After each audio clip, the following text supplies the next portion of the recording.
Bismillahirrahmanirrahim.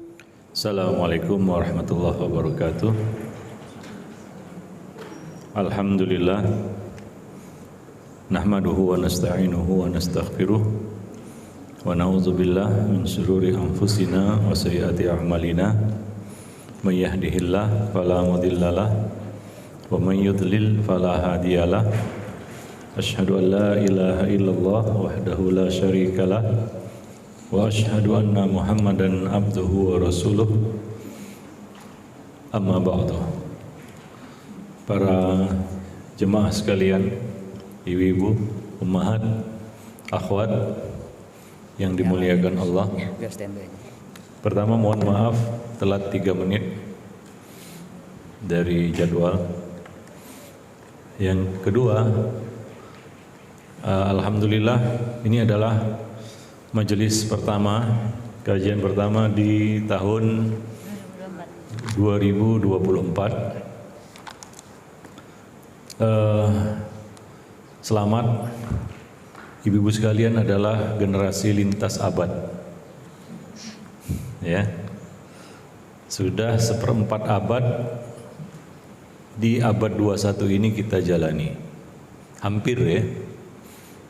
Hampir 25 tahun, tinggal 1 tahun lagi kita telah menjalani 1/4 abad di abad 21. Enggak terasa ya.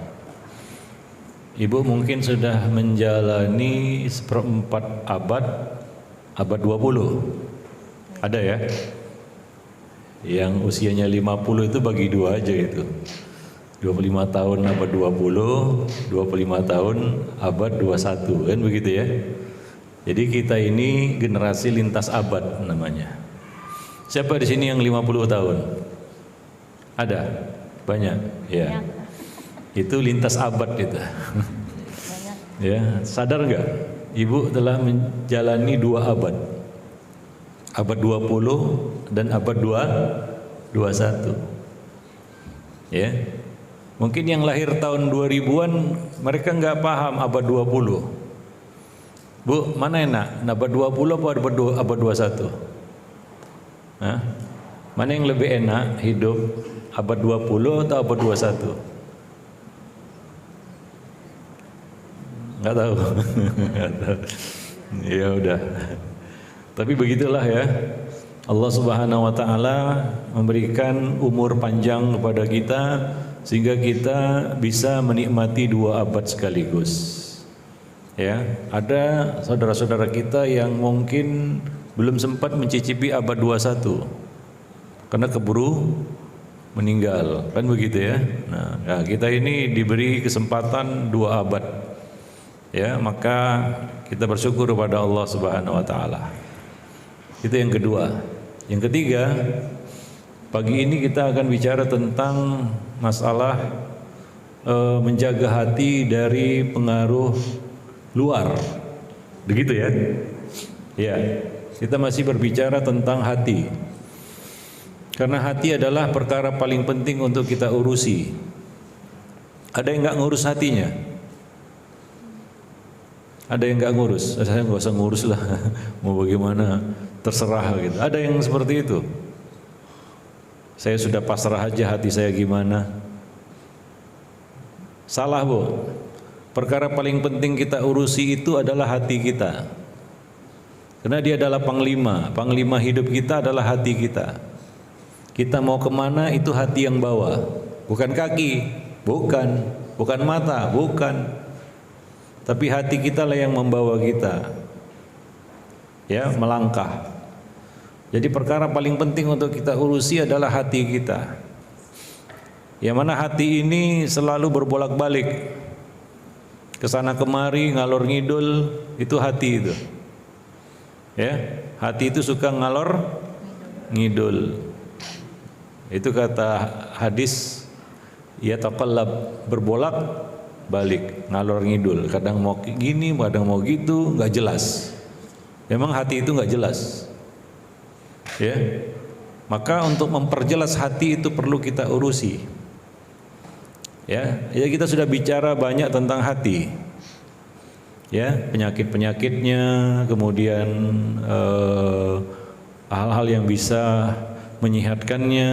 Nah, pagi ini kita akan bicara tentang bagaimana menjaga hati dari pengaruh luar.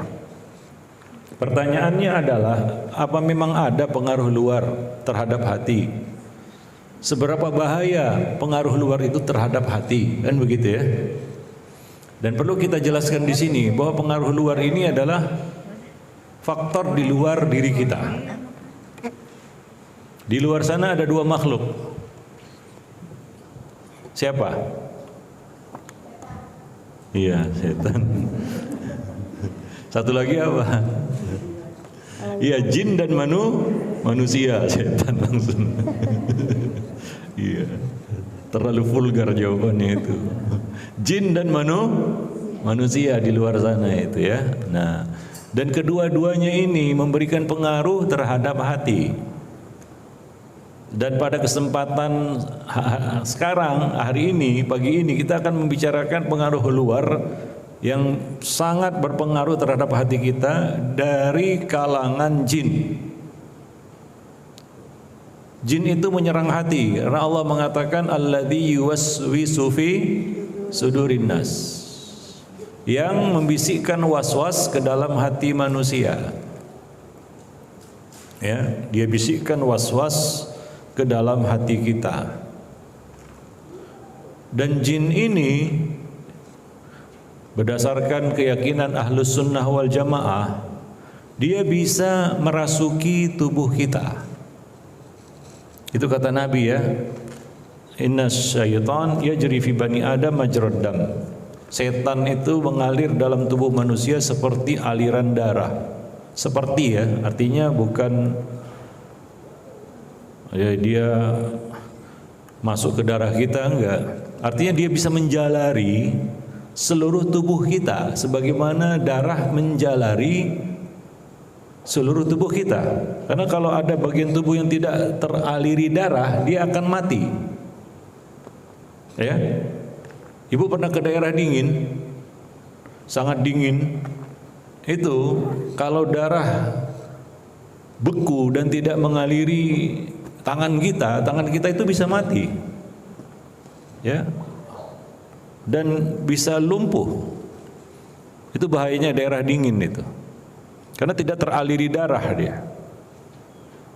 Maka dari itu Nabi menjelaskan kepada kita tentang bagaimana setan itu menjalari tubuh kita. Hampir tidak ada anggota tubuh yang tidak dijalarinya. Mata kita, tangan kita, kaki kita, telinga kita, ya, semuanya, lidah kita, seperti aliran darah kata Nabi, majrad dam. Ya, begitulah setan merasuki tubuh seseorang. Maka jelas salah satu yang disasar, ditarget oleh setan adalah hati. Itu yang disasar oleh setan. Ya, melumpuhkan hati manusia.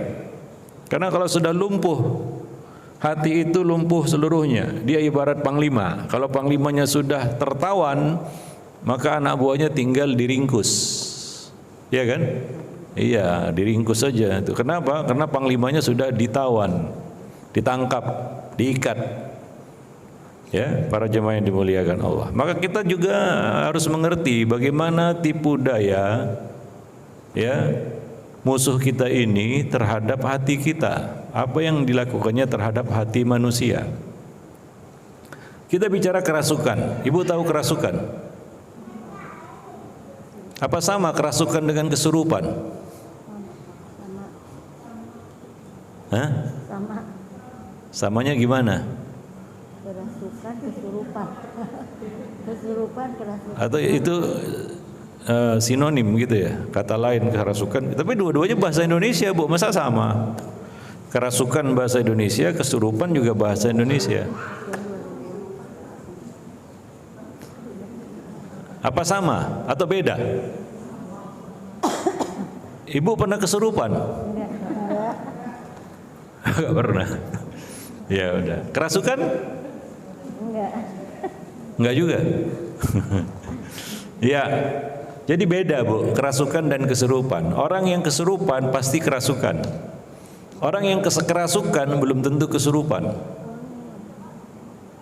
Ya. Orang yang kerasukan belum tentu kesurupan. Tapi orang yang kesurupan itu pasti kerasukan. Tahu kesurupan? Ya, ketika jin merasuk pada tubuh seseorang, maka orang itu akan diganggunya. Gangguan ini kadang-kadang nampak nyata, sehingga kadang-kadang jin itu bicara dengan tubuh orang itu. Ya, maka ada orang yang kerasukan kesurupan, dia ngomong bahasa asing, padahal dia nggak pernah belajar. Tiba-tiba bisa ngomong Mandarin gitu ya. Karena kerasukan jin Cino. Ya gitu kira-kira begitu ya. Pernah nggak lihat itu? Pernah. Itu berarti kesurupan. Ya. Hah? Kesurupan. Iya, dia ngomong bahasa yang bukan bahasa dia. Siapa yang ngomong itu? Jin. Ini namanya kesurupan ini orang ini. Ya, kadang-kadang ada laki-laki kesurupan jin perempuan, makanya dia ngomong suaranya suara perempuan. Ada perempuan kerasukan jin laki-laki, dia ngomong suaranya laki-laki. Kok bisa? Karena tubuhnya dipakai oleh jin. Jin merasukinya dan membuatnya kesurupan. Ini namanya apa? Kesurupan. Kadang-kadang macam-macam. Kalau yang masuk itu jin ular, dia meliuk-liuk seperti ular. Kalau kami udah kenyang, dulu saya waktu mengelola pondok di Jogja, itu banyak pasien. Ya karena namanya pondok pesantren itu identik dengan itulah seperti itulah ya. Ya bengkel pengobatan penyakit-penyakit rohani seperti itu. Penyakit-penyakit jiwa seperti itu. Wah, macam-macam, Pak, Bu. Ada yang kerasukan jin ular. Kalau di ruqyah dia ngeliuk-ngeliuk seperti ular seperti itu. Ada yang kerasukan jin harimau gitu ya. Kalau di ruqyah keluar harimaunya gitu ya. Keluar harimaunya. Maksudnya dia bertingkah seperti harimau itu, lompat sana lompat sini. Macam-macam. Ya ada yang di ruqyah keluar jin lawan jenisnya begitu ya. Yang di ruqyah laki-laki, yang ngomong perempuan. Kadang-kadang tiba-tiba dia ngomong Jawa padahal orang Sumatera gitu. Dia bisa, kalau normal dia nggak bisa ngomong Jawa. Ini tiba-tiba bisa kromo inggil. Ya nggak mungkin dia yang ngomong, pasti apa? Jin yang ngomong. Dia gunakan tubuh orang ini. Ini orang namanya kesurupan. Ya kadang-kadang menjerit-jerit kan begitu ya, ngamuk. Ada yang pernah di ruqyah itu tiba-tiba jalan di dinding seperti cecak, Bu. Bisa ya. Ya kalau normal nggak bisa, dia jatuh. Tapi ketika kesurupan jalan di mencecak itu, Bu, ke atap itu. Dan itu nyata betul. Ya, itu namanya orang kesurupan. Ya. Nah, maka orang yang kesurupan ini pasti kerasukan. Gak mungkin gak kerasukan dia. Karena dia gak mungkin melakukan perbuatan-perbuatan seperti itu kalau tidak dirasuki jin. Ya, kalau tidak dirasuki jin. Adapun kerasukan belum tentu kesurupan. Banyak orang yang kerasukan, banyak. Termasuk ibu-ibu sekalian yang di depan saya ini. Ya, bukan nakut-nakuti nih, Bu. Betul. Orang yang kerasukan itu nggak harus kesurupan, Bu. Nggak harus ngamuk-ngamuk dan lain sebagainya. Dia mungkin normal aja. Senyum sebagaimana orang lain senyum, ketawa sebagaimana orang lain ketawa. Tapi dalam hati siapa? Tahu. Dia sudah dirasuki. Pikirannya, hatinya, telinganya, lisannya dirasuki. Ya, ada orang yang pintar bohong. Ada. Pintar kali kalau bohong, Bu. Sudahlah, tingkat dewa sudah. Orang nggak tahu, bahkan lie detector aja nggak bisa mendeteksinya itu. Kalau pakai diuji pakai lie detector, tahu ya lie detector ya? Ini orang lidahnya itu sudah dirasuki jin, tapi dia normal aja seperti manusia normal pada umumnya. Jadi banyak orang-orang yang kerasukan, banyak, tapi dia nggak nyadar itu. Maka coba periksakan diri kita, jangan-jangan saya kerasukan, tapi belum tentu kesurupan ya. Ayo, udah pernah diperiksa nggak? Belum ya. Jangan-jangan kerasukan. Ya, karena sangat besar potensi manusia itu kerasukan. Ya, dan rata-rata manusia itu kerasukan, Bu. Ya, tapi beda-beda tingkat kerusakannya, pengaruhnya. Ya. Yang jelas kalau Nabi nggak bisa dirasuki, dijaga itu ya. Nah kalau kita nggak ada jaminan, nggak dijaga juga, bahkan kita welcome aja sama jin, ya apa nggak dirasukinya, ya. Maka muncul itu apa? Ada orang yang selalu aja yang muncul dalam otaknya pikiran kotor. Ada orang yang selalu yang muncul dalam benaknya itu final. Tahu final? Pikiran kriminal. Iya, mau kriminal aja gitu ya. Buat jahat aja. Ada. Ini orang kerasukan sebenarnya. Ya. Kerasukan dia. Tapi dia mungkin nggak sadar atau dia sadar.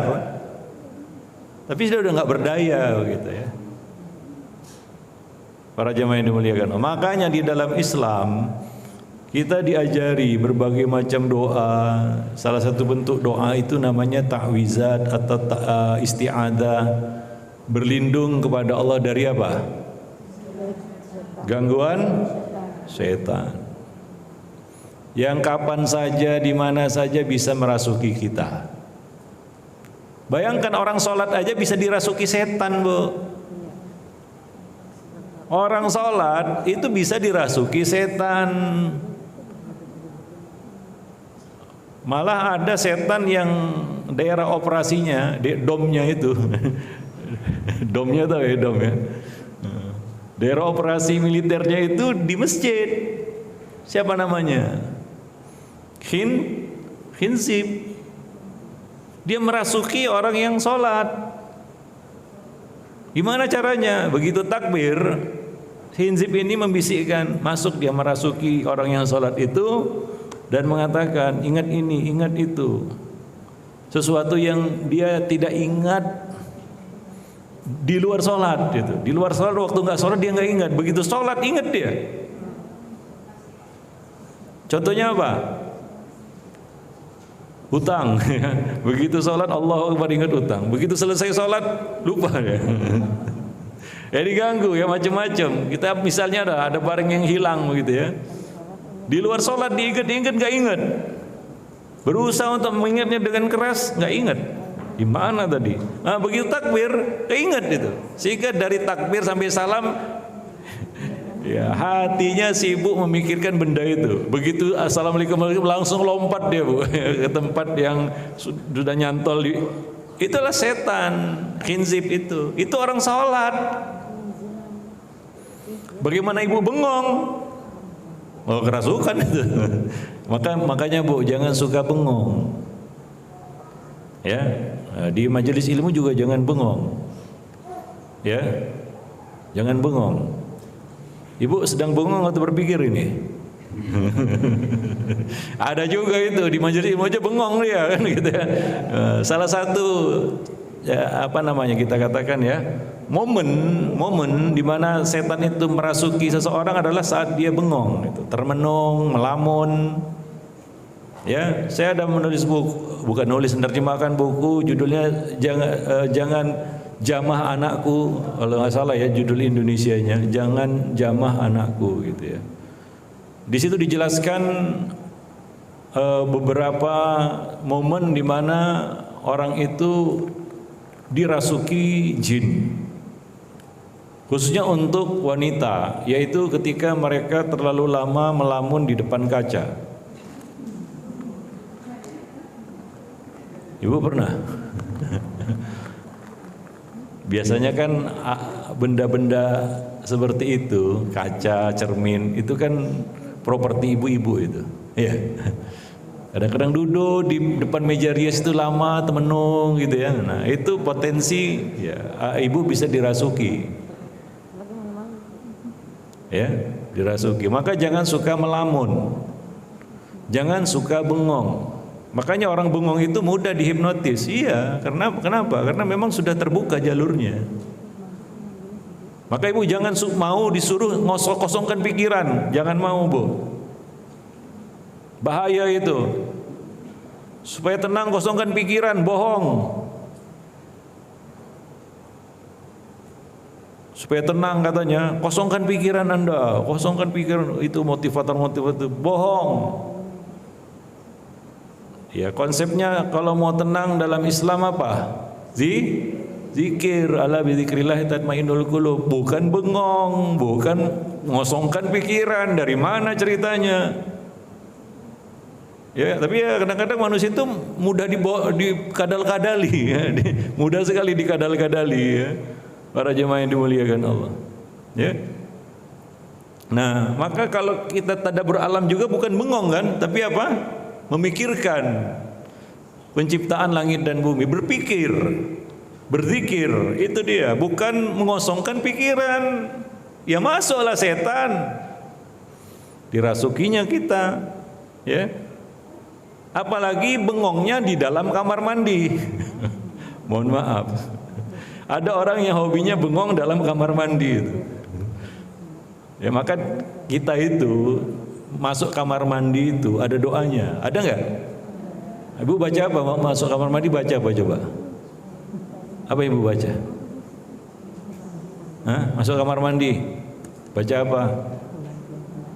Hah? Serius?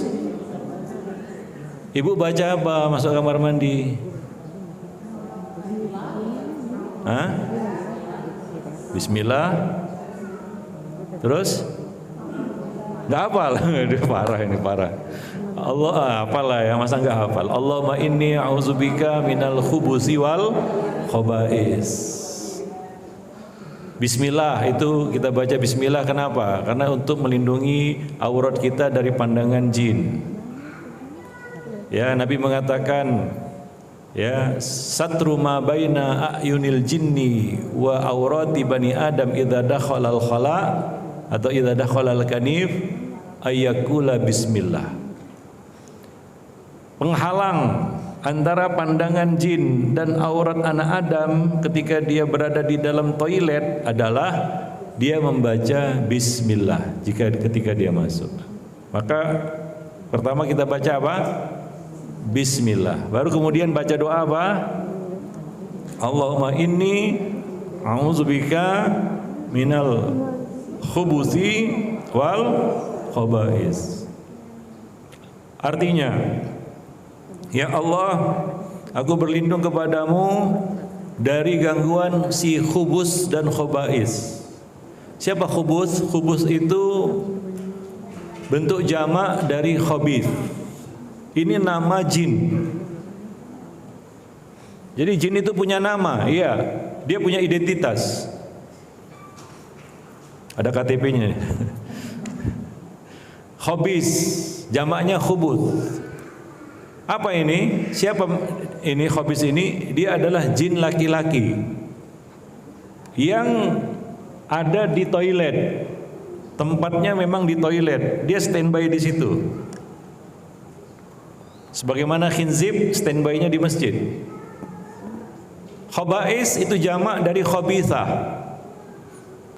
Siapa dia? Dia adalah jin perempuan. Bentuk jamaknya khaba'ith. Kita berlindung kepada Allah dari gangguan setan laki-laki dan setan perempuan, jin laki-laki dan jin perempuan. Itu silang aja Bu, kalau ibu perempuan diganggu sama jin laki-laki. dipelototi kalau nggak baca bismillah ya sama jin laki-laki. Mau dipelototi sama jin laki-laki? Ibu kalau masuk WC kan buka-bukaan kan begitu ya. Nah kalau nggak baca bismillah itu dipelototi sama jin laki-laki, nggak ada penghalang, dia bisa lihat kita. Nah kalau bapak-bapak, kalau laki-laki masuk WC nggak baca bismillah, dia dipelototi sama jin perempuan. Nggak apa-apa Ustadz, cuma dipelototi. Enggak. Enggak sekedar dipelototi, dia mengganggu kita. Dia mengganggu kita. Makanya ada lanjutan doanya apa? Allahumma inni a'udzubika minal khubusi wal khaba'is. Apa gangguan mereka di dalam toilet? Saya nggak pernah diganggu Ustadz. Kayaknya aman damai aja dalam toilet gitu ya. Nggak pakai doa, aman damai aja, nggak dipukuli sama jin itu, nggak ditakut-takuti, nggak ada penampakan juga. Bukan itu. Kalau itu ringan Bu. Kalau sekedar dia nakut-nakuti kita, muncul tangan, muncul apa gitu ya, itu ringan itu. Paling kita takut, ya kan? Paling teriak. Tapi ada gangguan yang lebih dahsyat, yaitu apa? Dia rasuki pikiran kita. Banyak pikiran-pikiran kotor, pikiran kriminal, ya niat buat jahat, rencana buat kejahatan itu munculnya dalam WC Bu.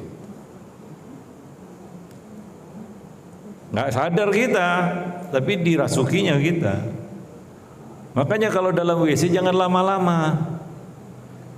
Itu namanya tempat buang hajat. Kalau hajatnya sudah selesai ya keluar.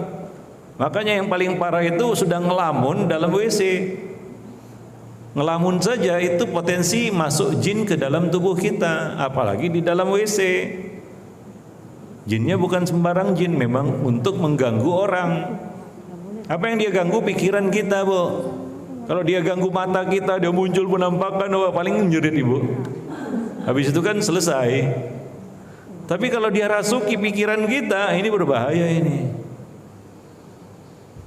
Keluar dari toilet tiba-tiba nggak ada angin, nggak ada hujan, bentak suami kan itu. Oh ini kerasukan ini, kerasukannya dalam toilet ini.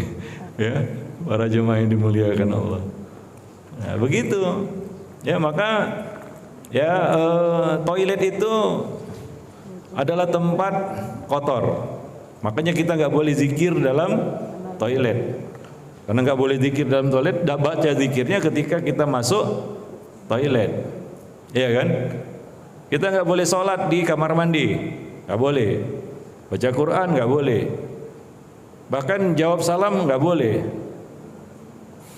Ya, membalas selawat nggak boleh dalam toilet. Ya, nah kalau sudah keluar silakan. Tapi di dalam toilet nggak boleh. Bahkan kita nggak boleh membawa benda-benda yang mulia seperti sesuatu yang bertuliskan Asmaul Husna atau Asma Allah ke dalam toilet. Ya, untuk menghargai benda-benda yang mulia itu, karena itu tempat kotor. Maka kalau kita masuk ke toilet jangan memperlama durasi di situ. Nah, ini main HP dalam toilet, digedor, kalau nggak digedor nggak keluar gitu. Ya, apalagi ya kadang-kadang ya memang niatnya memang ingin tidur di toilet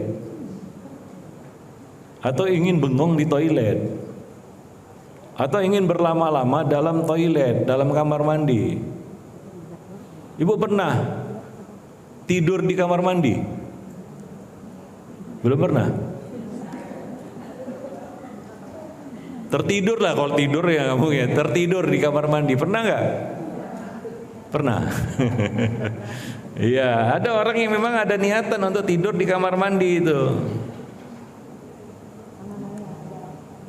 Di rumah ibu ada bed up. Kenapa ada bed up? Di mana bed upnya? Yang kamar mandi. Jadi ibu tidur-tiduran di situ. Ya tidur-tiduran lah, bed up kan nggak tidur. Lah ngapa ibu buat bed up di rumah, di kamar mandi, dalam kamar mandi? Jangan-jangan itu cuma latah. Orang lain buat kayak gitu, kita juga buat. Hah? Sudah ada. Sudah ada. Ya, bongkarlah. Oh, Ustaz, berarti bed up dalam Islam dilarang? Enggak dilarang. Tapi tempatnya aja yang salah. Kalau mau buat bed up jangan di kamar mandi, di kamar tidur. Iya. Kalau saya mau buat bed up, saya buat di kamar tidur, gak di kamar mandi. Tapi saya kira nggak perlu gitu ya. Ngapain pula di kamar mandi? Memangnya niatnya mau tidur di situ? Berendam kan gitu ya kan? Tidur itu, tiduran. Lama pasti, nggak mungkin bed upan cuma 1-2 menit gitu ya, masuk angin nanti Bu. Para jemaah yang dimuliakan Allah, nggak dilarang bed up itu, tapi jangan di kamar mandi, di kamar tidur. Kalau di ruang tamu janganlah, nggak sopan. Ya, nah, di kamar tidur kan bisa tidur. Kalau tertidur kan gitu ya. Nah ini Ibu buat bed up di kamar mandi. Kalau tertidur gimana? Apa nggak senang si khubusi wal khobais? Seneng dia. Ini ada yang nemani nih. Ibu ditemani sama si khubusi wal khobais. Udah gitu masuknya nggak baca doa lagi, nggak baca bismillah lagi. Ya sudah selesai itu, lengkap penderitaan itu. Ya, bagi yang punya bed up di kamar mandi, Ustadz sudah ada waktu beli rumah yang sudah ada di situ. Ya udah kalau nggak bisa dipindah, ya alih fungsikan aja. Ya nggak usah berendam lama-lama di situ. Ya kita lama di kamar mandi untuk apa juga Bu? Itu rentan potensi untuk kerasukan itu besar. Ya udah di bed up sambil nonton YouTube, sudah nggak keluar itu. Nggak keluar.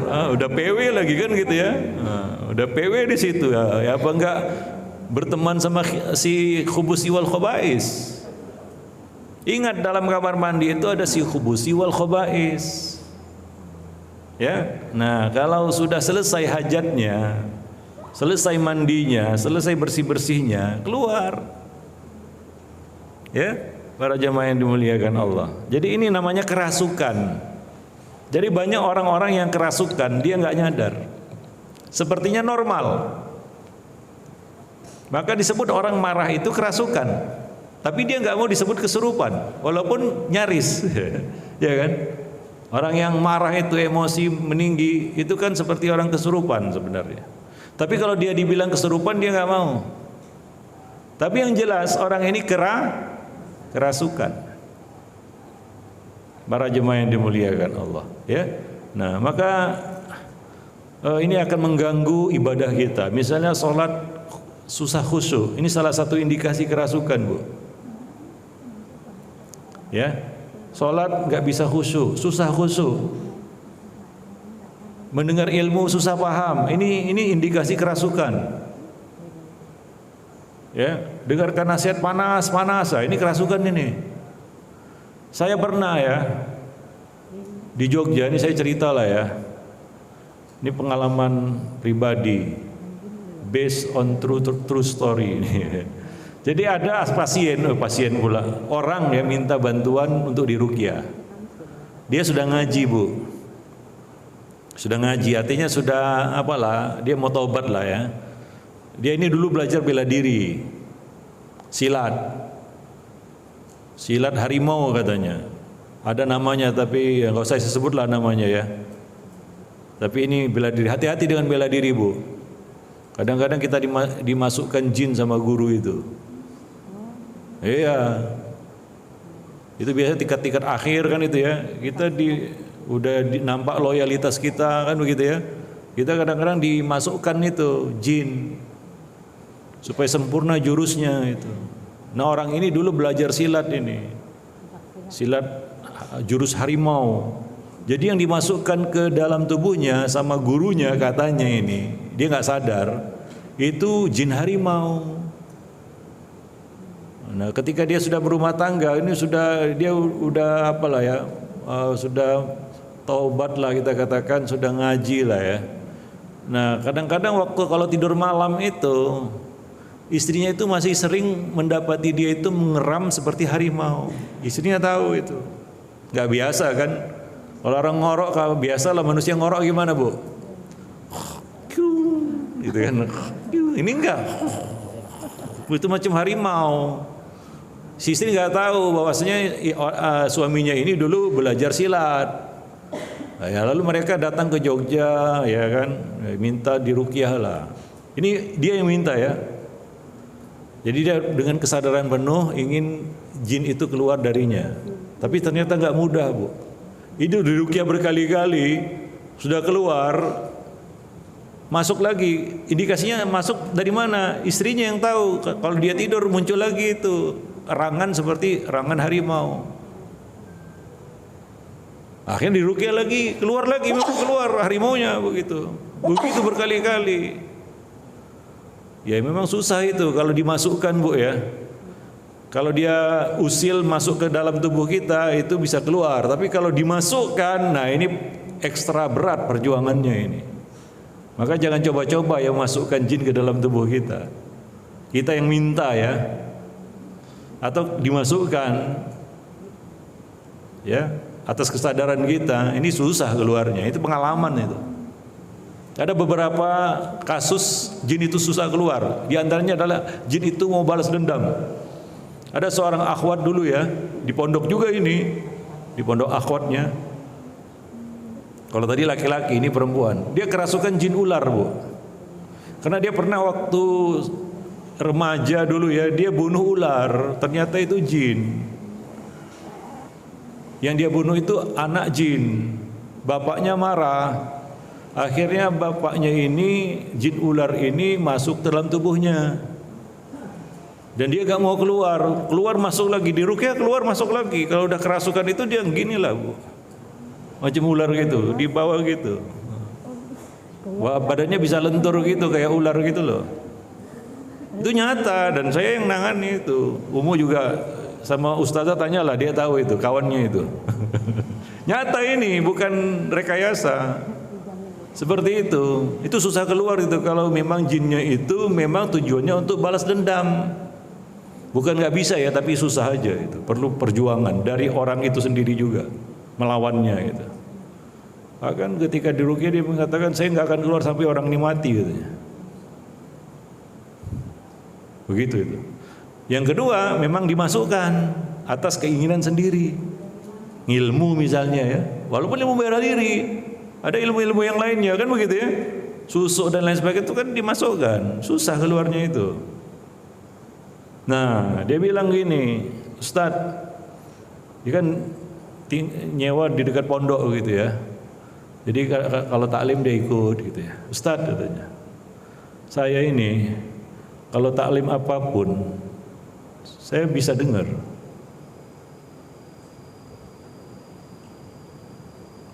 Fikih, akhlak, sejarah, sirah, hadis, bahasa Arab, saya bisa ikuti. Tapi satu itu, saya nggak bisa ngikuti. Dan saya perhatikan itu kalau materi itu dia pasti keluar. Nggak tahu. Saya perhatikan ya. Yaitu apa? Tauhid.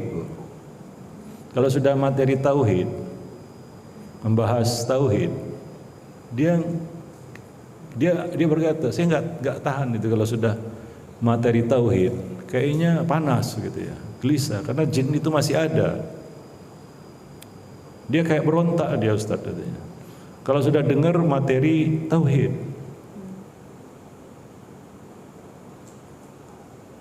Saya bilang, oh ya. Ini pengakuan dia ya gitu.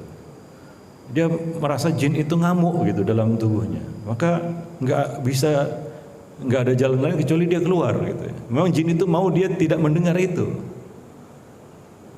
Karena masih ada dalam tubuhnya gitu. Itu masalahnya itu.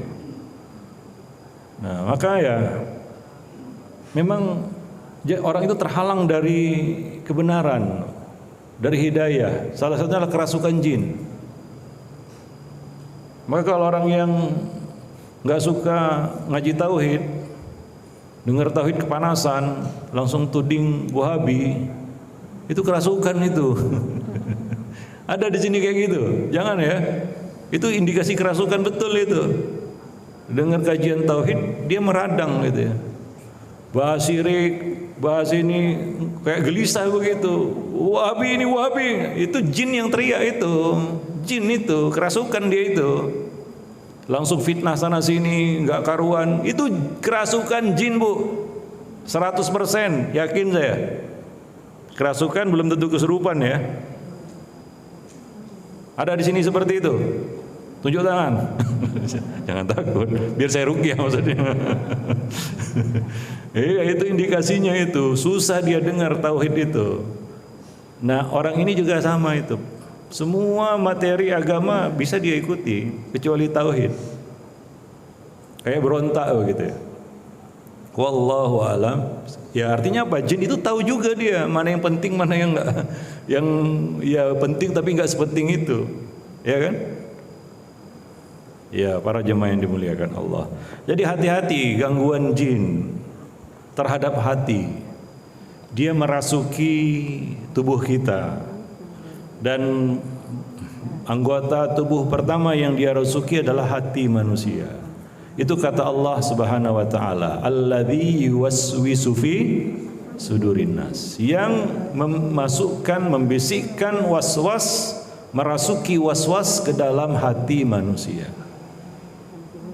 Sehingga kadang-kadang kita susah untuk memahami kebenaran. Gak bisa memahami kebenaran. Susah mendengar nasihat, apalagi menerimanya. Maka ibu rasakan gak ketika dapat nasihat kayak bergejolak gitu ya. Apalagi yang nasihati suami. Iya. Ibu-ibu ini paling susah dinasihati. Apalagi kalau yang nasihati itu suami. Iya, Bu, pernah dinasihati suami? Gimana? Ngelawan, ngelunjak atau gimana? Atau iya di bibir, tidak di hati? Hah? Ngaku aja, Bu. Iya di bibir, iya, tapi di hati no gitu ya. Tidak begitu ya. Wallahu a'lam bishawab. Nah, jadi memang diganggunya hati kita. Dan gangguan itu terus-menerus dilakukan oleh si jin ini sampai hati kita itu menjadi hati pecundang. Tahu hati pecundang? Hati yang selalu kalah kalau sudah berhadapan dengan jin. Itu namanya hati pecundang. Ya, ada hati pemenang, ya. Minimal seri lah. Kalau bisa menang kan begitu ya. Ini nggak kalah terus. Ada itu di dalam dunia nyata, Bu ya. Itu kalau sudah berhadapan dengan musuh itu kalah terus dia. Indonesia kalau lawan Thailand udah kalah aja itu. Belum masuk lapangan aja udah kalah itu ya. Dulu ada pemain bulu tangkis Icuk Sugiarto namanya. Kalau sudah berhadapan dengan pemain Cina namanya Yang, itu pasti kalah itu. Itu belum masuk lapangan aja udah kalah dia gitu ya. Nah, seperti itu. Nah, ada orang yang berhadapan dengan jin itu seperti itu. Ya, perumpamaannya ini seperti itu. Kalah aja udah. Nggak akan bisa menang. Dan jin itu sudah tahu juga ini orang kalah ini gitu ya. Kenapa? Karena hatinya hati pecundang. Ya, maka kerasukan itu kadarnya juga macam-macam. Ada yang ringan, ada yang menengah, ada yang berat ringan, ada yang berat, ada yang super berat kan begitu ya. Nah, kalau kerasukannya yang sudah super berat itu ya artinya jin itu nggak perlu kita katakan usaha yang keras, effort yang gede untuk mengalahkannya. Sekali bisik saja langsung tekulai, hati itu tekulai langsung, nggak berdaya. Ada orang tipenya seperti itu? Ada nggak? Ada, Bu? Siapa? Nggak tahu saya. Ya seperti itulah ya. Itu ya pasti itu kerasukan itu dia. Karena pada dasarnya manusia itu condong kepada kebaikan. Ya, itu dasar fitrah manusia. Itu kata Allah Subhanahu wa taala, "Inni khalaqtu ibadi hunafa." Sesungguhnya aku ciptakan hamba-hambaku itu, yaitu manusia, hunafa, hanif. Maksudnya apa? Condong kepada kebaikan sebenarnya manusia itu. Fajtalathum syayatin, tapi setan-setan menyesatkan mereka. Setan menyesatkan mereka. Ya, kalau sudah kita katakan dipecundangi sama jin, ya nggak bisa diharapkan lagi, Bu. Ya, hatinya sudah jadi hati pecundang, pantang dibisiki yang buruk sedikit saja. Ya, sekali bisik saja, langsung sambar itu, langsung eksekusi. Bohong, langsung bohong dia itu. Enggak pakai perlawanan lagi. Ada orang yang pakai perlawanan, Bu. Wah, enggak, akhirnya bohong juga tapi ya enggak langsung. Ada orang yang langsung eksekusi aja begitu. Gibah langsung itu, enggak pakai mikir lagi. Enggak pakai lama, GPL. GPN juga enggak pakai nanti itu, langsung eksekusi. Nah, coba periksa hati kita. Bagaimana perlawanannya, struggle-nya menghadapi musuhnya? Gimana, Bu? Masih dalam peperangan atau sudah nyerah? Serius? Masih dalam peperangan ya? Atau sudah kibarkan bendera putih? Ya, jangan sampai ya. Nah, ada orang yang sudah menyerah dia, sudah kibarkan bendera putih. Gampang sekali dibisiki. Orang ini fix, Bu, kerasukan. Walaupun kelihatannya dia normal, tapi orang ini fix kerasukan. Wallahu alam bisa. Maka dari itu, kalau kita serius memeriksakan kesehatan jasmani kita, seharusnya kita lebih serius memeriksakan kesehatan rohani. Lalu seserius apa kita memeriksakan kesehatan rohani kita? Kalau kesehatan jasmani, heboh manusia itu, betul nggak? Heboh. Tapi kalau kesehatan rohani, dia cenderung tidak peduli. Walaupun sudah sekarat, nggak mau berobat. Padahal dia tahu sekarat, dying, sebentar lagi mati. Mati hatinya. Para jamaah yang dimuliakan Allah, ya. Maka hati itu kan macam-macam. Ada hati yang sudah tertelungkup. Ada hati yang mati. Qalbun mayyit. Ya, seperti hati orang kafir, sawaun alaihim andartahum am lam tundirhum la yu'minun. Dikasih tahu enggak dikasih tahu udah enggak berubah lagi. Ya begitulah dia. Kadang-kadang orang itu ada yang dinasihati iya aja. Tapi besok diulanginya lagi gitu, nggak ada pengaruhnya, nggak ngaruh, nggak ngefek sama sekali. Nah, kalau dinasihati, iya, kadang-kadang nangis guling-guling, habis itu dia buat lagi gitu. Artinya memang nggak pengaruh terhadap hatinya ya. Mungkin hatinya sudah tertelungkup alias mati. Para jemaah yang dimuliakan Allah, ya. Nah, maka perlu kita periksakan ya kesehatan hati kita, terutama dari bahaya yang mengancam dari luar, yaitu musuh abadi kita, setan, jin-jin yang jahat, serdadu-serdadu iblis. Maka ada buku ya, yang sedang kita bahas juga di Roja, namanya Talbis Iblis. Talbis Iblis. Udah diterjemahkan macam-macam judulnya. Ada judulnya Belitan Iblis, ada Tipu Daya Iblis, ada Perangkap-perangkap Iblis, macam-macam lah. Ya, apa isinya itu Talbis Iblis? Bagaimana iblis ini menguasai hati manusia? Hampir nggak ada yang selamat, Bu, dari yang terpelajar sampai yang awam. Kalaulah yang terpelajar aja nggak kebal, apalagi yang awam, udah selesai. Ya, maka nggak ada satu golongan pun yang tidak diacak-acaknya. mulai dari ulama sampai awamnya. Memangnya kalau ulama enggak diganggu sama jin, enggak dirasuki? Dirasuki juga. Macam-macam, beda-beda bentuknya. Apalagi yang awam, jahil. Ya, ini kita sedang bahas adalah bagaimana talbis iblis terhadap kaum sufi. Macam-macam, Bu.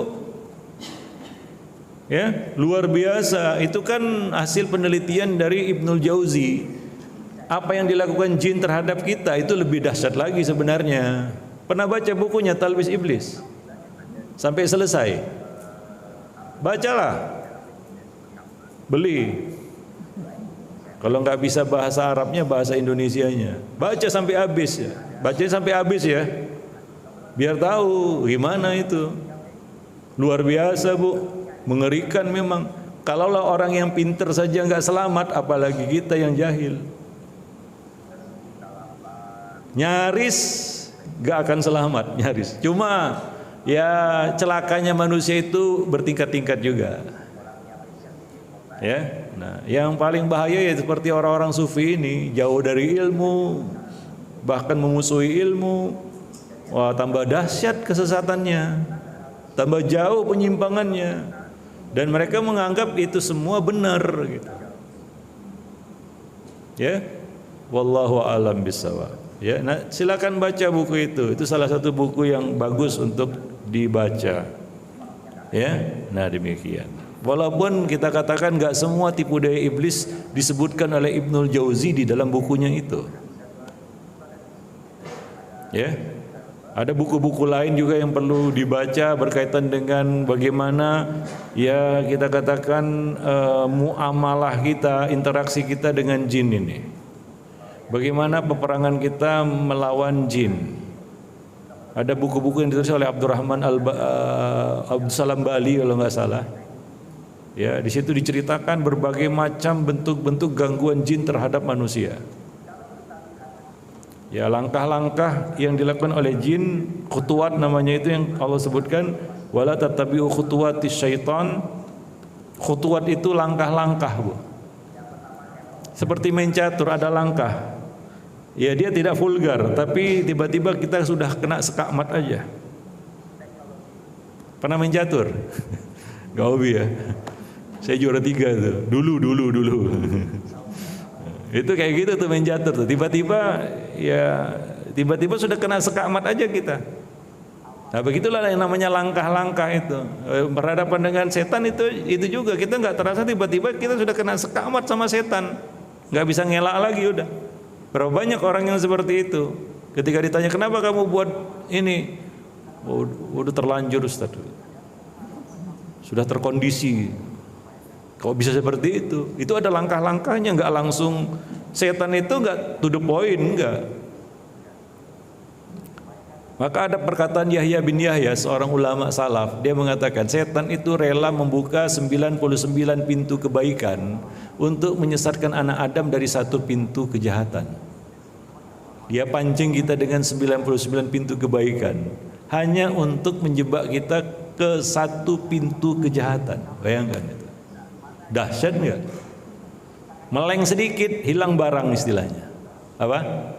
Meleng sedikit kita menghadapi musuh kita ini, hilang barang itu istilahnya itu. Ya artinya apa? Kelepek, KO. Ya, seperti orang main tarung itu, Bu. Sepanjang pertarungan dia pukul lawannya, tiba-tiba dia lengah. Sekali pukul dia enggak. Kadang-kadang kita dikasih kesempatan itu, seolah-olah menang melawan setan, tapi ternyata setannya lebih pintar dari dia. Kenapa? Inilah penyakit yang disebut ghaflah. Itu Allah Subhanahu wa taala sering ingatkan manusia, wala takun minal ghafilin. Jangan kamu termasuk orang-orang yang lalai.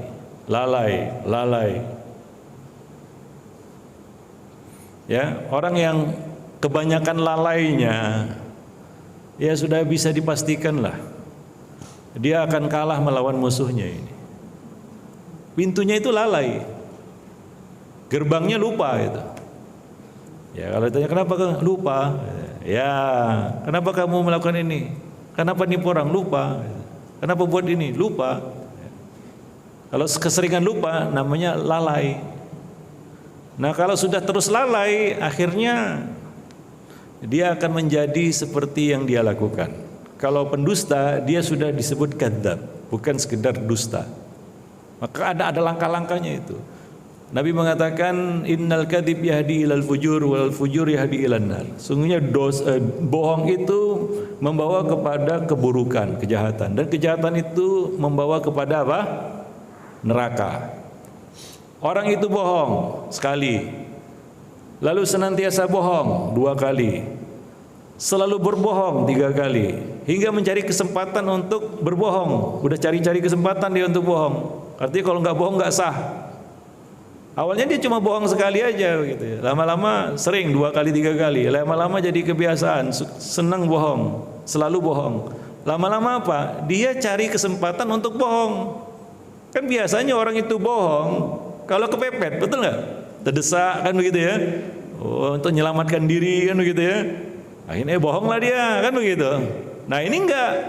Ada orang itu bohong itu sudah mengakar dalam dirinya, artinya dia cari-cari kesempatan. Itu yang kata Nabi, wa yataharral kadzib. Dia mencari-cari kesempatan untuk bohong, bukan terdesak, enggak ya, bukan karena darurat bohong, enggak, tapi apa, menjadi kebutuhannya, dia perlu bohong gitu loh, hingga akhirnya dia ditulis di sisi Allah sebagai seorang pembohong. Ya itu kan langkah itu, enggak langsung orang itu expert dalam berbohong, enggak. Langsung expert gitu enggak, pelan-pelan itu diarahkan. Ya, akhirnya sampai pada puncaknya bohong itu jadi profesi. Nah, inilah yang disebut penipu. Apa? Penipu. Penipu itu kan awalnya bohong sekali, 2 kali, biasa bohong. Kalau dia nggak suka bohong, nggak bisa jadi penipu, Bu. Betul nggak? Orang yang nggak bisa bohong, ada orang itu memang dia nggak bisa bohong karena dari kecil dididik untuk jujur. Nggak bisa bohong ini orang. Ada yang seperti itu, ada. Ini nggak akan bisa jadi penipu, Bu. Susah dia, karena untuk menipu perlu berbohong. Ya kan? Untuk jadi penipu perlu lihai berbohong. Berbohong itu kan nggak enak. Di perasaan juga, di hati juga nggak enak. Tapi kalau sudah keseringan, biasa aja. Ya betul ya. Nah, akhirnya jadi profesi. Nah, begitulah ya. Nah, ini penipu itu pasti kerasukan, pasti, Bu. Karena lidahnya dirasuki. Pinter sekali sudah. Ibu pernah kena nggak? Jujur. Pernah dikadali nggak? Pernah nggak dikadali, Bu? Pernah ya? Nyesek nggak? Nyesek ya? Kesel.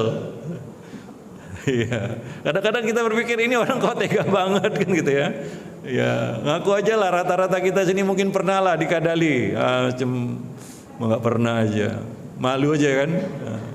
Gimana? Kadang-kadang berpikir ini orang kok tega kali lah begitu ya. Apa enggak merasa salah gitu? Dia nggak merasa salah, kadang-kadang nggak tahu malu, ya biasa aja dia ketemu kan gitu ya.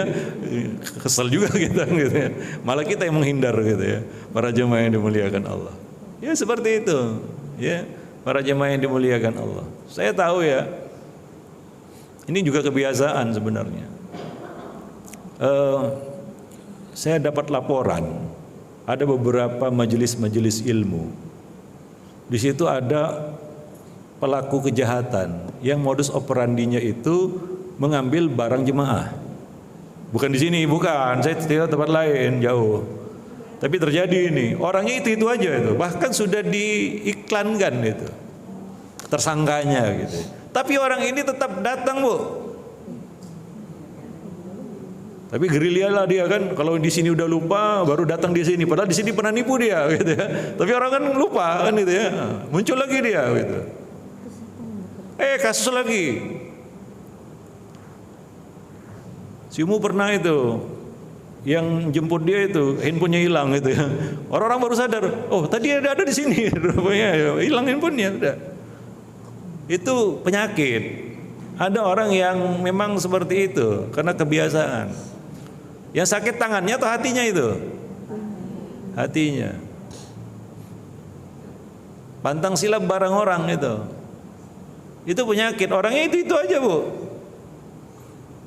Ya, demikian juga ya kita katakan penyakit-penyakit hati lainnya ya. Nah, maka hati-hati dengan kerasukan yang kelihatannya normal. Kalau ibu suka hasad, ini juga kerasukan. Ngelihat orang dapat nikmat sedikit saja, langsung hasad. Iya kan? Nah, dengar temannya, tetangganya, sahabatnya dapat nikmat, langsung hasad. Langsung bergejolak gitu kan gitu ya. Langsung nggak tenang hatinya gitu ya. Muncul hasadnya gitu ya. Nah, ini kerasukan juga ini. Ada orang yang mudah mengatasi hasadnya, bukan nggak ada hasad, ada, tapi dia mudah mengatasinya. Ya, apalagi yang sering bermain sosial media gitu ya. Melihat status WA, kadang-kadang orang suka pamer, entah apa niatnya, tujuannya pamer juga kita nggak ngerti. Tapi itu kan memicu hasad di hati orang lain. Maka jangan suka pamer lah. Ya. Nah, jangan suka pamer. Pamer itu adalah kelakuan Qarun. Salafnya Qarun, orang yang suka pamer itu. Ya, kelakuannya kayaknya enggak.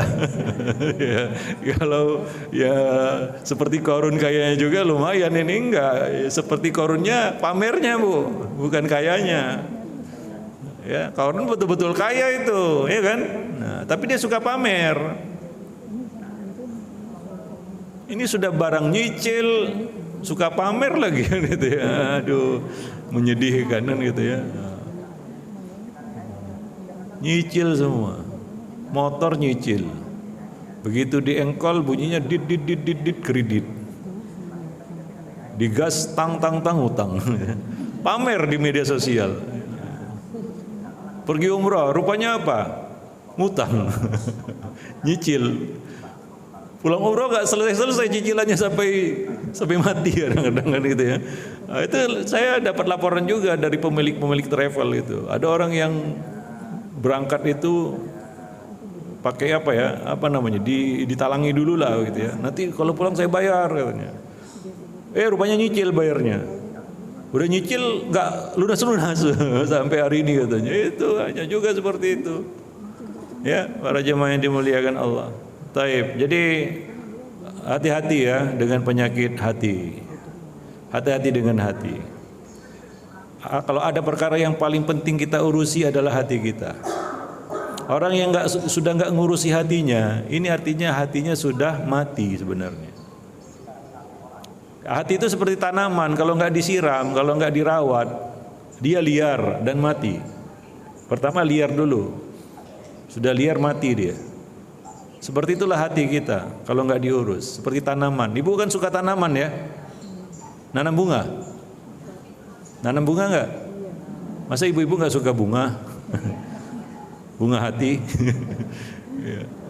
Suka bunga? Suka ya?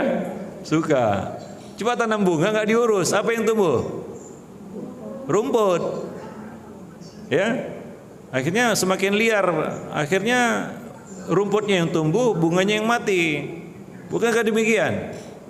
Iya. Nah, kalau sudah banyak rumputnya, nah, tahulah banyak ularnya, banyak ininya, tikusnya gitu ya, macam-macam di situ. Ya, wallahu a'lam bishawab. Nah, itulah hati para jemaah yang dimuliakan Allah ya.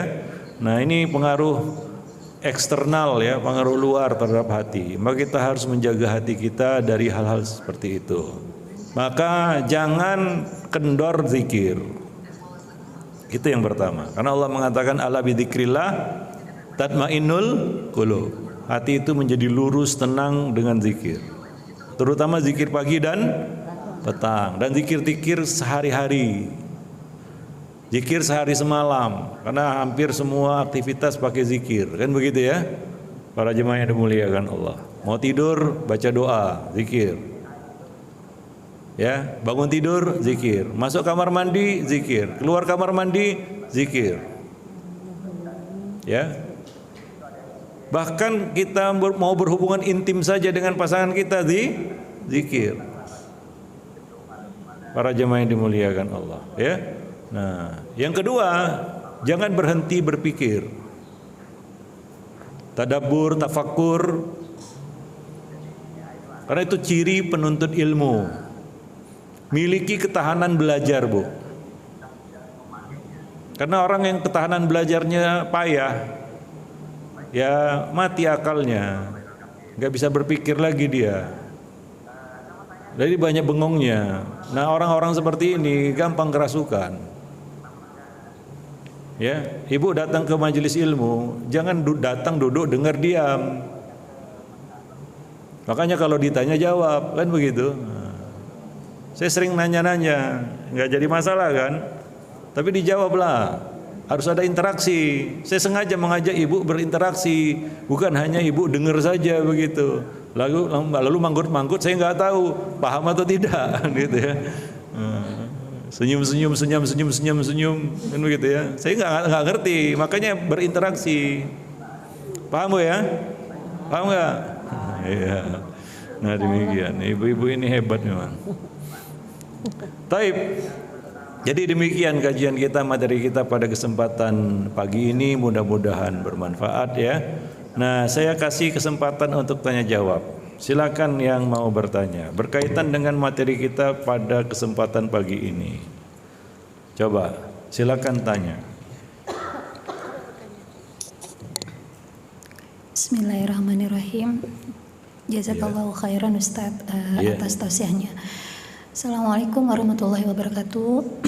Waalaikumsalam. Pertama-tama yang ingin saya tanyakan, Afan, kalau di sosial media tuh suka ada apa namanya jasa buka aura. Nah, itu jasa buka aura. Buka aurat. Buka aura. Buka aurat memakai jasa. Bukan aurat, buka aura. Aura Ustadz. Apa itu? Apa lagi ini? Iya. Aura ya. Saya pikir saya dengar aurat itu, bingung saya. Jasa buka aurat gimana maksudnya? Ya aura itu apa maksudnya di sini? Iya, yang ingin. Enggak, saya ingin mengetahui yang ibu maksud dengan aura di sini apa? Ya, jadi yang ada itu Ustadz, ada sebagian orang yang membuka jasa tersebut ketika melihat seseorang, ini kayaknya sering nggak beruntung deh, coba dibuka auranya supaya lebih beruntung lagi. Dukun gitu. Itu Bu, aduh. Makanya mohon penjelasannya Ustadz. Ini. Gitu. Soalnya yang ternyata yang banyak itu juga yang faham agama yang kena masuk dalam itu. Nah ini mohon penjelasannya secara syariat Islam. Kemudian yang kedua. Iya, ntar loh ini dulu nih. Oh iya. Saya nanti lewat saja. Ini apalagi ini dikaitkan katanya apa dengan agama begitu ya. Orang yang melakukannya dikenal berkecimpung dalam agama juga begitu. Maksud ibu ustadz begitu.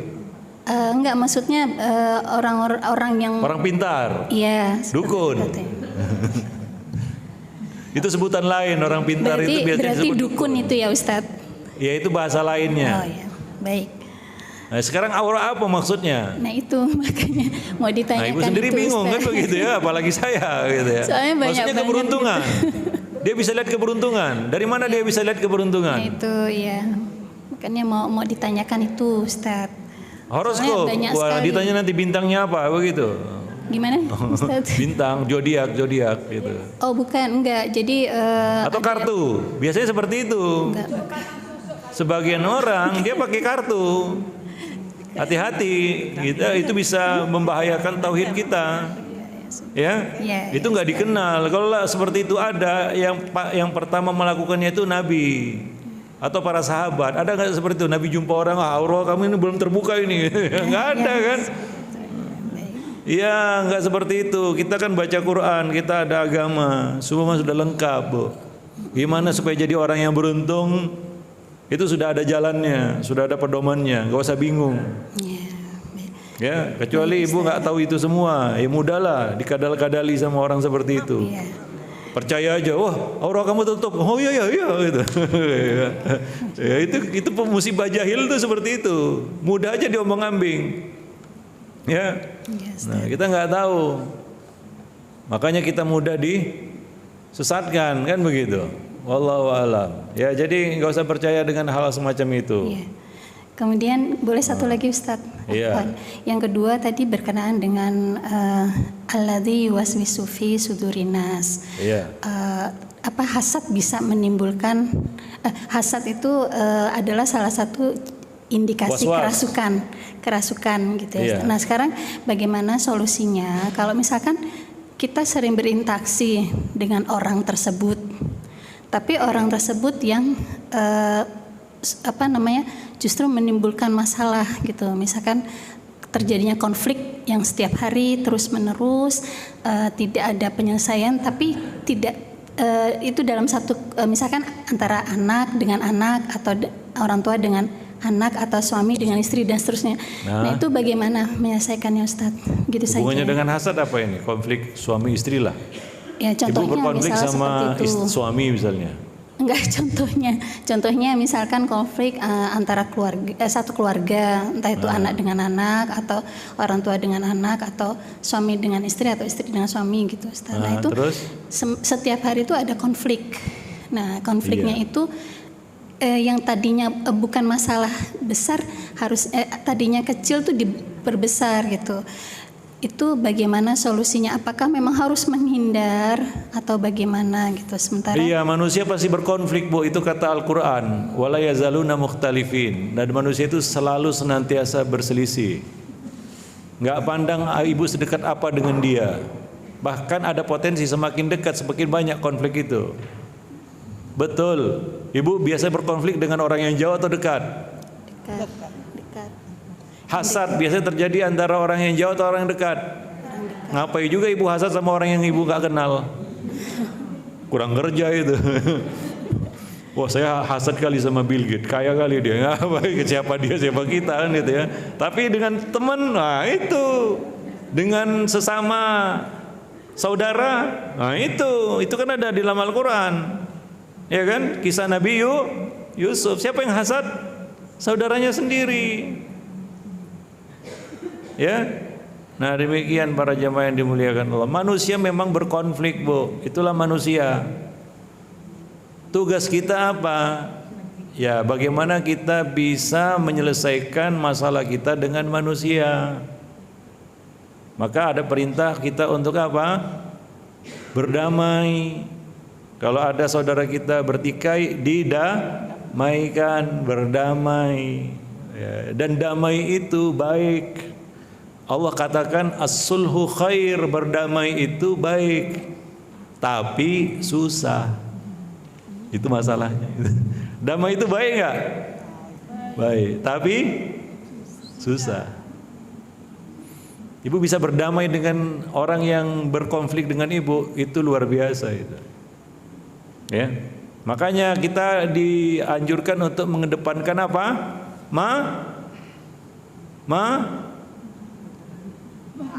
Maaf, makan. Maaf, mengedepankan makan. Mengedepankan maaf. Apa kata Allah? Khudil afwa, kasih maaf aja manusia supaya kita bisa damai. Muqaddimahnya, pintu gerbang yang harus kita buka adalah maaf. Baru bisa damai, Bu. Kalau nggak ada maaf, susah damai itu. Ya. Nah, jadilah manusia pemaaf. Khudil afwa. Itu kata Allah. Fasfahis safhal jamil.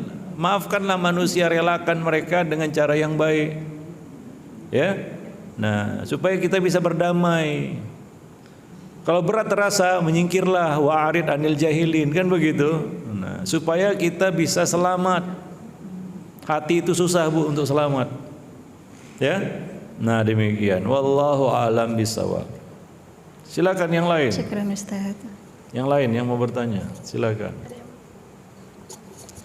Bismillahirrahmanirrahim. Assalamualaikum warahmatullahi wabarakatuh. Waalaikumsalam warahmatullahi wabarakatuh. Ustadz, tadi kan kita iblis itu menguasai manusia entah dari golongan apapun ya Ustadz ya. Iya. Tapi di sini gini Ustadz, di Al-Quran surah An-Nisa ayat 28 itu manusia diciptakan dalam keadaan lemah. Apa karena dalam keadaan lemah itu makanya kita diganggu oleh iblis gitu. Tapi di sini di surat An-Nisa ayat 76 tipu daya setan itu sebenarnya lemah gitu. Jadi bagaimana ini penjelasannya? Terima kasih. Iya. Sama aja tadi, damai itu baik tapi susah kan gitu ya. Tipu daya setan itu lemah tapi kita lebih lemah. Ya, manusia itu lemah, itu sifat manusia lemah. Kenapa? Lemahnya di mana coba? Lemah fisiknya? Enggak. Hatinya. Lemah ilmunya. Oh, ilmunya. Iya, karena kita lahir ini jahil, kita nggak tahu apa-apa. Bukan lemah ekonominya. Ada anak lahir kaya, ada bu, lahirnya aja di atas duit. Jadi lemah ilmunya. Begitu lahir langsung kaya, ada nggak? Kuat secara finansial kuat. Iya. Bukan lemah fisik juga, manusia kuat. Fisiknya kuat, tapi yang pasti lemah manusia itu adalah ilmunya. Itu yang pasti itu. Kenapa? Karena dia lahir jahil, Bu. Kita lahir ini jahil. Itulah titik lemah kita yang paling nadir. Kita jahil. Ya. Terbukti, Bu. Hewan itu gimana pun kuat fisiknya dia lemah ketika berhadapan dengan manusia. Kenapa? Karena dia lebih jahil daripada manusia, lebih bodoh ya. Tidak berakal. Ya kalah lah sama manusia. Dari dulu ada pepatah kita mengatakan orang bodoh itu pasti akan jadi santapan orang pintar. Santapan siapa? Buaya? Enggak. Santapan orang pintar. Itu musibah kejahilan. Itu titik lemah kita yang paling nadir, paling bawah. Ya. Nah, dengan itu setan mudah mengalahkan kita. Padahal tipu daya setan itu lemah. Artinya kadang-kadang manusia itu bisa membaca langkah setan itu. Sadar dia. Tapi tetap kalah, Bu. Itu masalahnya. Dia sadar itu, ini tipu daya setan ini. Ya. Ini orang yang sudah hatinya itu betul-betul hati pecundang itu. Ya. Tipu daya setan yang selemah itu aja dia masih kalah itu. Ya setan itu tahulah dia berhadapan dengan siapa. Kalau berhadapan dengan ulama, tipu dayanya lebih dahsyat tentunya. Enggak dia keluarkan jurus-jurus dasar, enggak. Iya kan? Itu jurus-jurus mematikan langsung itu. Kenapa? Yang dihadapi ulama. Makanya coba baca buku Talbis Iblis, Bu. Nah di situ dijelaskan oleh Ibnu Jauzi bagaimana iblis itu melancarkan tipu daya terhadap para fuqaha, ahli fikih, bahkan ahli hadis, ulama. Ini benar-benar ulama, bukan ulama-ulamaan ini, bukan ulama KW 100, enggak. Sampai sufi, ini jahil. Nah, cobalah baca di buku itu. Kadang-kadang ya, tipu daya setan terhadap kaum sufi ini sangat-sangat konyol, Bu. Artinya kita tahu ini sesat, sudah nggak bener lah begitu. Mana ada orang seperti itu. Dengan akal sehat aja sudah ketebak, ini nggak bener gitu loh. Seperti apa? Wow, mereka nggak perlu cari nafkah. Modal doa, modal tawakal, dapat rezeki. Masuk akal nggak? Ketebak nggak itu tipu daya setan? Udah ketebak, lemah sebenarnya kayak gitu tuh kan itu permainannya. Tapi banyak juga orang yang kena. Banyak nggak? Banyak. Kita juga nggak paham itu gimana. Coba lihat, ada orang ngaku Tuhan diikuti, betul nggak? Oh cuma apa Lia Eden tahu dulu? Lia Eden, ya kan? Ada nggak pengikutnya? Ada. Coba mikirnya gimana coba? Itu yang udah kebaca nggak? Baca. Kebaca nggak itu sesatnya? Kadang-kadang kita nggak habis pikir, kok ada orang yang masih ikut, ya kan? Kadang-kadang penipu itu, Bu, Udah tahu kita ini ujung-ujungnya kena tipu ini, tapi kena juga gitu ya, itu nggak tahu itu. Ya. Sudah tahu dibohongi, tapi ya jadi korban juga, betul nggak? Nah itulah Allah katakan tipu daya setan itu sebenarnya lemah. Tapi menghadapi selemah-lemahnya tipu daya setan itu aja kita kalah. Makanya persiapkan, jangan jadi orang bodoh, paham? Nuntut ilmu itu yang benar, yang sungguh-sungguh, yang kita dapat pencerahan, dapat jalan. Ada orang yang nuntut ilmu tapi ya cuma sekedar fun-fun aja, kumpul-kumpul aja, nggak dapat apa-apa, nggak ada pelajaran yang bisa dia ambil juga. Ada yang seperti itu, nggak hilang bodohnya jadinya, paham? Nah, ibu ini udah pintar sekarang. Ya bagus, yang lain. Baik. Iya, tanya. Desi mau tanya. Bismillah. Assalamualaikum warahmatullahi wabarakatuh. Waalaikumsalam. Tadi Pak Ustadz menerangkan kalau dalam kamar mandi itu tidak boleh berzikir. Iya. Menjawab salam juga nggak boleh. Iya. Gimana kalau kita berwuduk gitu Pak Ustadz? Di wastafelnya tapi di kamar mandi. Kan wajibnya baca bismillah. Bagaimana? Apa boleh? Gimana ya kita kalau nggak baca bismillah kan itu wajib gitu ya? Wajib apa gimana? Ya kan Pak Ustadz berwuduk di kamar mandi, Pak Ustadz. Kan baca bismillah.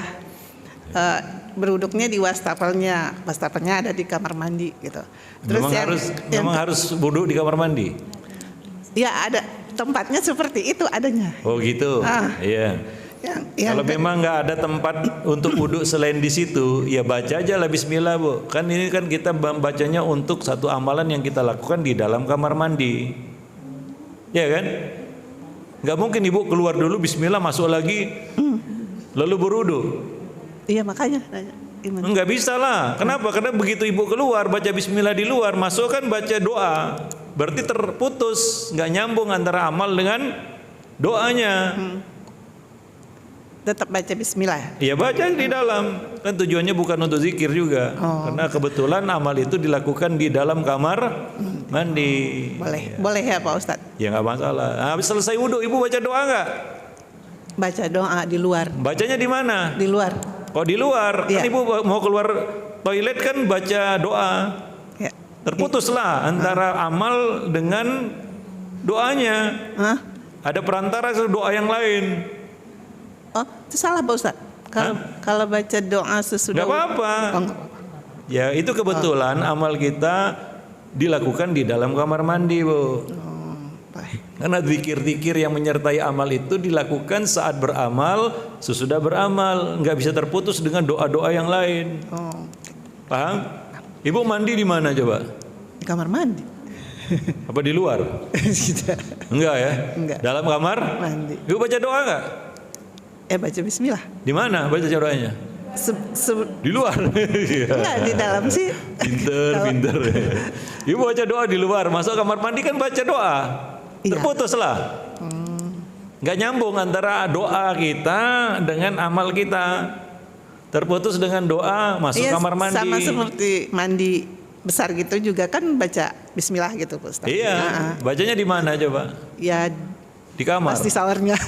Ya di kamar mandi lah. Iya, Ya di nggak kamar jadi mandi. masalah itu. Ya kita bukan tujuannya untuk zikir. Iya. Ya kita baca itu untuk menyertai amal kita. Amal kita itu di dalam kamar mandi. Boleh, ya. Syukran Pak Ustadz. Tapi Ya. ibu sambil mandi sambil subhanallah, Oh, alhamdulillah, itu nggak boleh, jangan. Ya, Pak Ustadz. Nggak usah. Ya. Yang kedua Pak Ustadz, kan Ya. tadi Pak Ustadz bilang ada hati yang mati. Iya. Nah, kalau hati itu sudah mati berarti kita harus menghidupkan hati itu. Faktor-faktornya buat menghidupkan hati itu usaha. Buat menghidupkan kembali hati yang mati itu apa aja Pak Ustadz? Iya, Jazakallah itu tugas berat gitu. Seperti HP sudah kadang mati, ya harus dicas. Betul ya? Nah begitu dicas, apa langsung hidup dia? Enggak. Dia harus restart lagi kan begitu ya. Nah, dia proses lagi dari awal itu, dari nol itu. Begitulah hati kalau sudah mati. Usaha untuk menghidupkannya itu berat memang. Ya, makanya ya kalau bisa jangan sampai mati gitu ya. Karena kalau sudah betul-betul mati, udah sampai kepada level sawaun alaihim anzartahum am lam tundirhum, sama aja, dikasih tahu nggak dikasih tahu ya nggak berubah, itu susah Bu, udah susah itu. Orang musyrik, muslim, iya bisa mati, Bisa mati.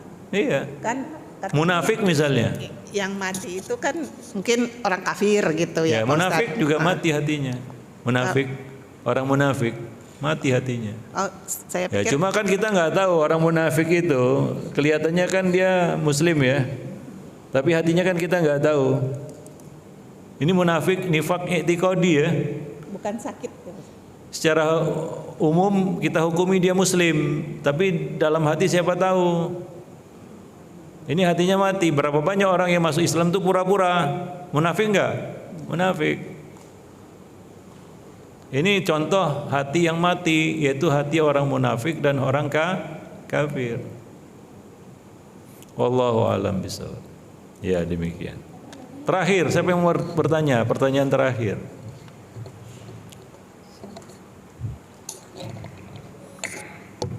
Assalamualaikum Ustaz. Waalaikumsalam. Anda mau bertanya, kalau tadi kan Ustaz jelaskan ya kalau yang kesurupan binatang yang kesurupan seperti harimau atau ular. Nah, itu merupakan jinnya itu merupakan ular atau harimau, atau memang setan itu berupa harimau atau ular? Iya. Jin itu ada wujudnya Bu, dia diciptakan dari api ya. Nah, tapi dia bisa berubah bentuk, bisa menjelma menjadi wujud lain.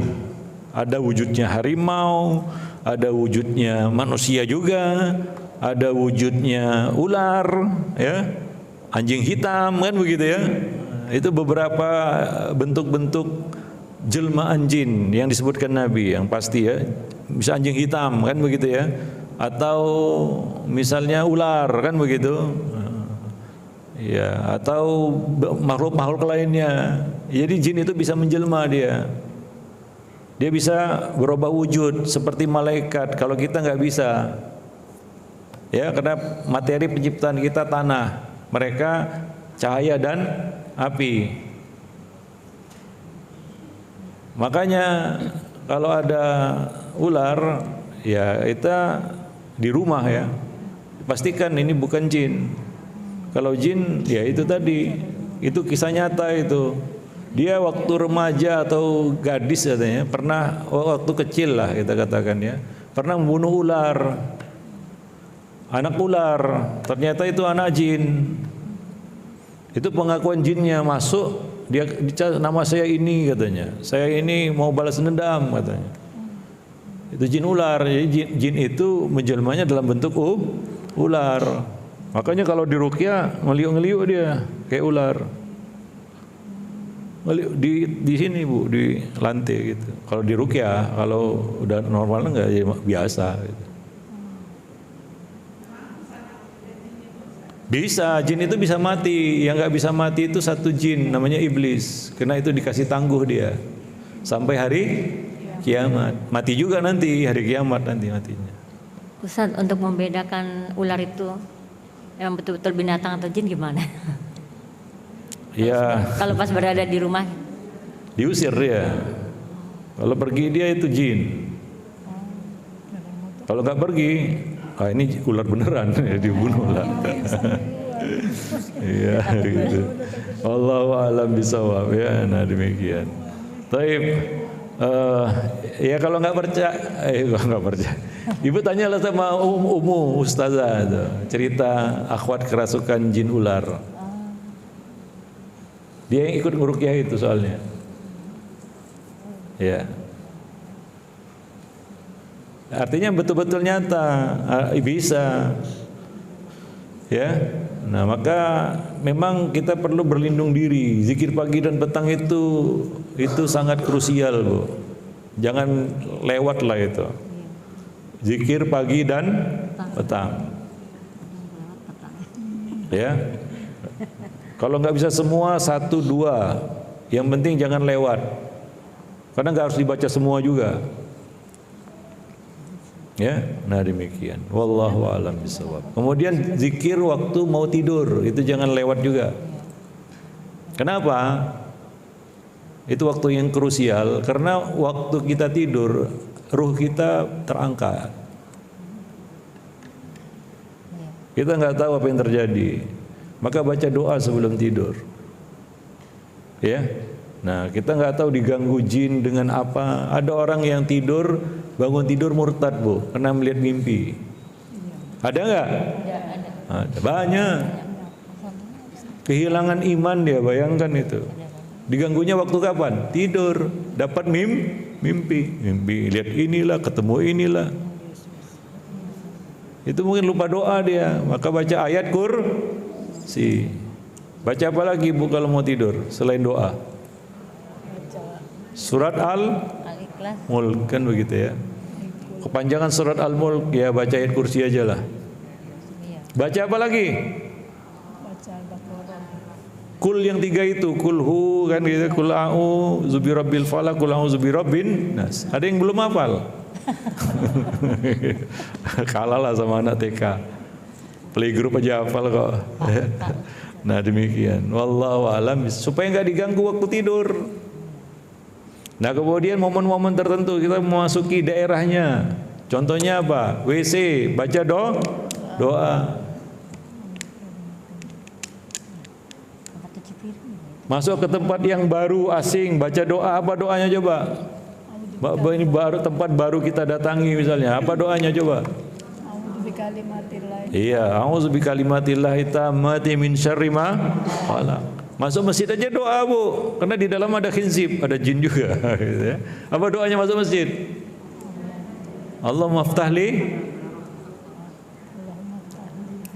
abwaaba rahmatik. Kan begitu. Kenapa harus doa masuk masjid? Masuk masjid, Ustaz, ngapain doa lagi?